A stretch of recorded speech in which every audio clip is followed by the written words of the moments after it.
You have a bad secondary. You have a losing record. You have a little bit of justification for desperation.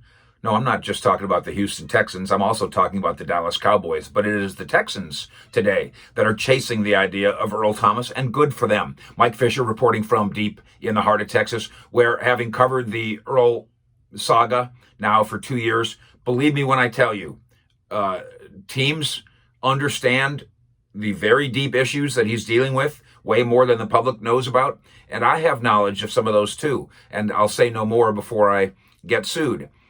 Maybe Earl Thomas is working on some of those things. Maybe he's fixed some of those things or is in the process of doing that.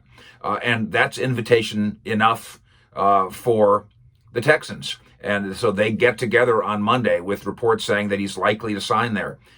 I think the Cowboys are missing the boat. I think the Texans are trying to hit a home run. The downside here, it's not financial. The offset issue with his salary in Baltimore means that if he wins his grievance, the Ravens will end up paying the bulk of the $10 million, and whatever's offset in there, a team could say, we'll offer you 2, and then he ends up getting the other 10 from Baltimore. So that's not an issue. Can he play?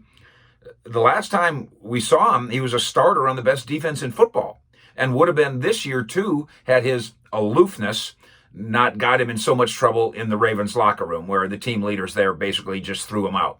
A lot of people are saying, in defending Dallas, which has been unwilling to go here at all, they did their investigation, they didn't like what they found, and that was the end of it. Hey, he can ruin a locker room, but not in a day, not in a week. And if you realize that he's in the process of coming in the locker room door and ruining your locker room, you point back at the door, which also swings the other way, and you send him out, like the Ravens did, to people saying, well, look at how smart the Ravens always are, and they got rid of him. Yeah, but they also gave him $42 million a year ago. So why is it that the geniuses in Baltimore that got rid of him aren't idiots for signing him in the first place? Same thing in Seattle. Genius or idiot. The same guys that got rid of him are the same guys that signed him and played him and nurtured him and maybe babied him. And maybe that's the way this will go in Houston. Maybe he'll be a baby. Maybe he'll be troublesome. Maybe it'll be 3 a.m. phone calls and the general manager's got to go fix something. And that will wear out thin. But what if not? If that does happen, the Houston Texans will do what the Dallas Cowboys could have done. Sign him and don't pay him much and have it be incentive laden and then kick him out the exit door if it doesn't work. But if it does, in Dallas, I've got Stephen Jones and Mike McCarthy both saying, we're comfortable with our guys. Stephen Jones is talking about how we'll bring up some guys from the practice squad. And we have guys here on campus on the practice squad.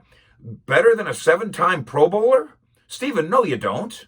The Houston Texans don't have very many players who are better than Earl Thomas.